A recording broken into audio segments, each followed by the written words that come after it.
శ్రీమాత్రే నమ. జయ గురు దత్తాత్రేయ నమ. ఈ వీడియోలో మనం సింహరాశి వారికి ఫిబ్రవరి 1 నుంచి 7వ తారీఖు మధ్యలో జరగబోయే వార ఫలాలు పరిశీలించినప్పుడు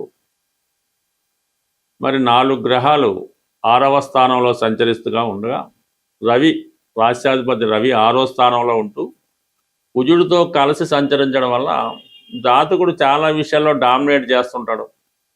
తన మాటే నెగ్గాలని పట్టుదలతో ఉండడం జరుగుతుంటుంది.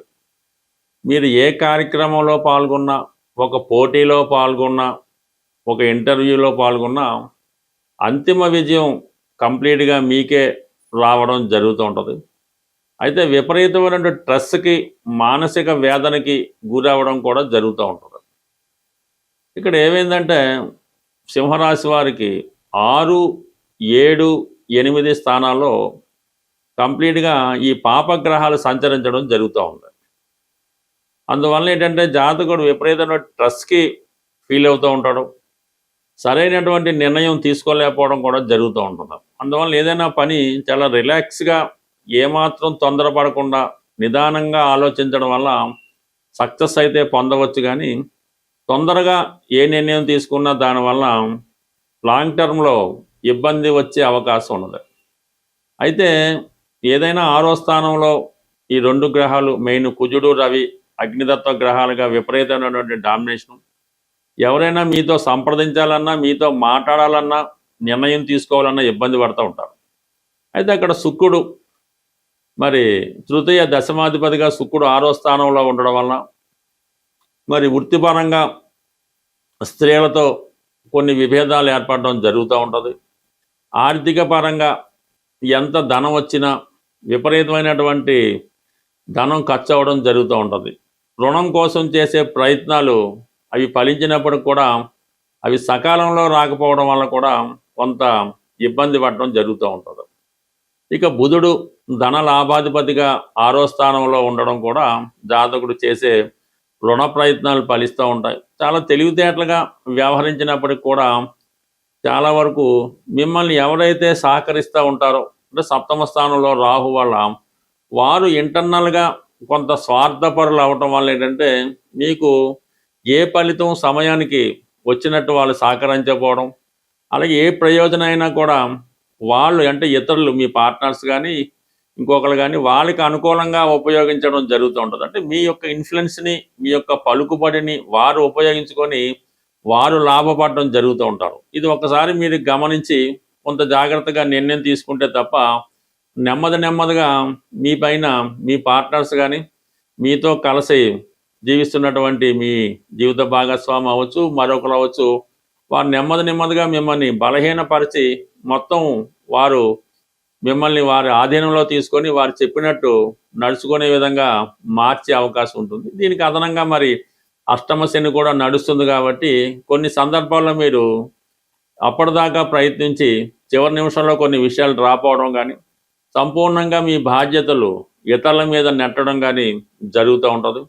బట్ ఏదైనప్పుడు కూడా ఈ అంతిమ విజయం మీకే వచ్చినప్పుడు కూడా ఈ శత్రువుల వల్ల, అలాగే చిన్న అనారోగ్య కారణాల వల్ల, అతి శ్రమ వల్ల చాలా స్ట్రగుల్ ఫేస్ చేయడం జరుగుతూ ఉంటుంది. బట్ ఇవన్నీ ఇంత ఇబ్బంది పెట్టినప్పటికీ కూడా లాభస్థానంలో ఉన్నటువంటి గురువు యొక్క సంచారం, పైపెచ్చి ఇప్పుడు ఈ గురువు కూడా మీకు పునర్వసు నక్షత్రం అయినటువంటి తన సొంత నక్షత్రం మీదకి మారడం వల్ల ఒక విధమైన ఆకస్మిక ధనలాభం, చాలా గురువులు, శ్రేయోభిలాషులు, మంచివారి సహకారం మీకు సకాలంలో రావడం వల్ల చాలా సమస్యల నుంచి బయటపడడం జరుగుతుంటుంది. అలాగే పంచమాధిపతిగా మీ పూర్వం పుణ్యం వల్ల అయితేనే, మీ పిల్లల యొక్క అదృష్టం వల్ల అయితేనే మీరు తీసుకున్న నిర్ణయాలు ఎంత స్ట్రగుల్ అయినా చివరికి మీకు అవి అనుకూలంగా మారడం జరుగుతూ ఉంటుంది. బట్ ఇవన్నీ కూడా ఒక ఎత్తైతే రాశి యందు సంచరిస్తున్నటువంటి కేతువు ఎక్కువగా అసలు విషయాలన్నీ కూడా పక్కన పెట్టి ఏదైనా ఒక ఆధ్యాత్మిక కార్యక్రమంలో పాల్గొనడం, ఒక పుణ్య కార్యక్రమంలో పాల్గొనడం కూడా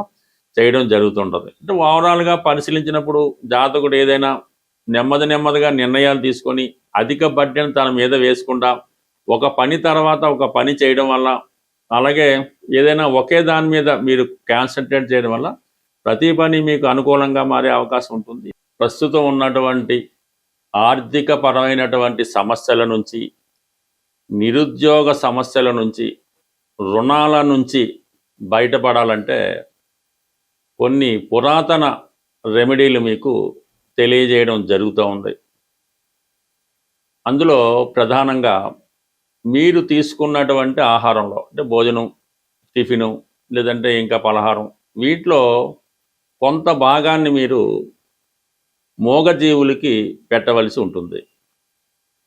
అయితే ఇక్కడ మనకు అన్ని సదుపాయాలు కలిగి ఉండి మీరు సంతృప్తిగా భోంచేసి ఆ మిగిలిన దాన్నో వేరొక దాన్నో మూగజీవులకి పెట్టడం అన్నది ఇక్కడ వర్తించదు అన్నమాట. అంటే మీరు ఏదో ఒక రోజంతా 1 కేజీ సంబంధించినటువంటి ఆహార పదార్థాలు తీసుకుంటారనుకుందాం.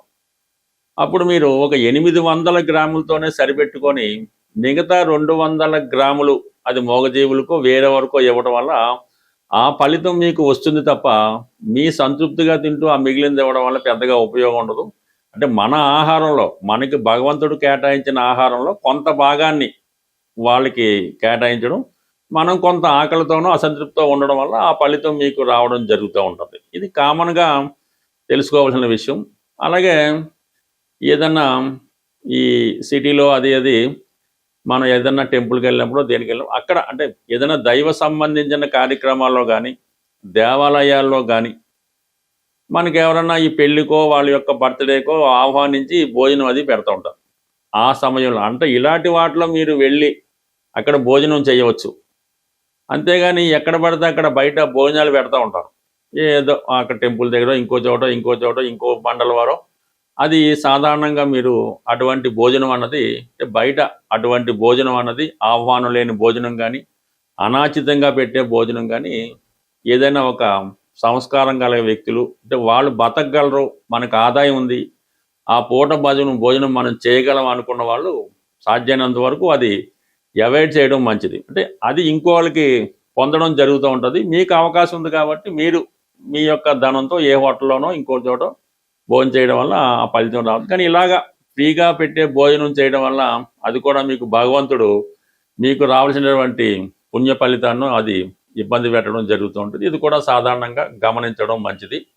అయితే సాధారణంగా ఇది ఎక్కువగా ఈ గుజరాత్, ఉత్తరాది ప్రాంతాల్లో పాటిస్తూ ఉంటారు. మనం ఉద్యోగంలో సక్సెస్ రావటం లేదు, వృత్తిలో సెటిల్ అవ్వటం లేదు, ఆర్థిక పరంగా ఇబ్బందులు ఉన్నాయి అనుకున్నప్పుడు ఒక తెలుపు రంగు టోపీ తల మీద ధరించడం వల్ల వృత్తిపరమైన ఇబ్బందులు తొలగడం జరుగుతూ ఉంటుంది. అంటే మన వృత్తి విషయాల్లో దశమ భావం అన్నది మన తల చెప్తూ ఉంటుంది, మన హెడ్. అందుకని మన పని పూర్తయిన తర్వాత మొక్కుకొని తలనీలా ఇవ్వడం జరుగుతూ ఉంటుంది. ఆ తల మీద తెలుపు రంగు టోపీ ధరించడం వల్ల వృత్తిపరంగా ఎదురవుతున్నటువంటి సమస్యలు కానీ, ఆర్థిక సమస్యలు కానీ చాలా వరకు మనకి తొలగిపోతూ ఉంటాయి. ఇంకొక బ్రహ్మాండమైన రెమెడీ ఏంటంటే, నిరుద్యోగులు చాలా కాలంగా ఉద్యోగం రావటం లేదు అనుకున్న వాళ్ళు, ఈ గుడ్డి వాళ్లకు అంటే చూపు తక్కువగా ఉండి ఈ ఫిజికల్లీగా ఛాలెంజ్ పీపుల్లో ఈ కంటి చూపు సరిగ్గా లేని వాళ్ళకి ఒక ప్రత్యేకంగా హాస్టల్ అని కొంతమంది ఉంటారు. అటువంటి వారికి ఒక 10 మందికి వాళ్ళకి ఇంచుమించుగా ఇష్టపూర్వకంగా స్వీట్స్ అంటే గులాబ్ జాము కానీ, జిలాబీ కానీ, అంటే పాకంతో కూడుకున్నటువంటి తీపి పదార్థాలు వారికి అంటే ఏదో మనిషికి ఒకటో అరో కాకుండా తృప్తికరంగా ఉన్నట్టుగా వాళ్ళకి ఒక 10 మంది ఇటువంటి బ్లైండ్ పీపుల్కి డొనేట్ చేయడం వల్ల మీకు ఉద్యోగపరంగా ఉన్నటువంటి సమస్యలు దొరుకుతాయి. ఇది ప్రాక్టికల్గా మనం చేసి చాలామంది చేయించడం వల్ల వాళ్ళకి సక్సెస్ అవడం వల్ల చెబుతుంది. ఇది పెద్దగా మీరు సీరియస్గా తీసుకొని నమ్మకంతో చేయడం వల్ల ఎంతకాలంగా మీ నిరుద్యోగంగా ఉన్నా ఆ సమస్య అన్నది తీరుతుంది. దాని తర్వాత వెరీ సింపుల్గా మనకి సాల్వ్ అవ్వాలి. వివాహ సమస్య, పెళ్లి సంబంధాలు కుదరడం లేదు, ఉద్యోగం రావడం లేదు, అప్పు దొరకడం లేదు అనుకున్న వాళ్ళు సూర్యాస్తమయం తర్వాత ఏ మంగళవారం అయినా పర్వాలేదు హనుమాన్ ఆలయంలో జిలాబీ పంచిపెట్టడం వల్ల మీకు తొందరగా ఆ పని పూర్తవుతుంది. రుణ సమస్యలు చాలా వరకు సాల్వ్ అవడం జరుగుతూ ఉంటుంది.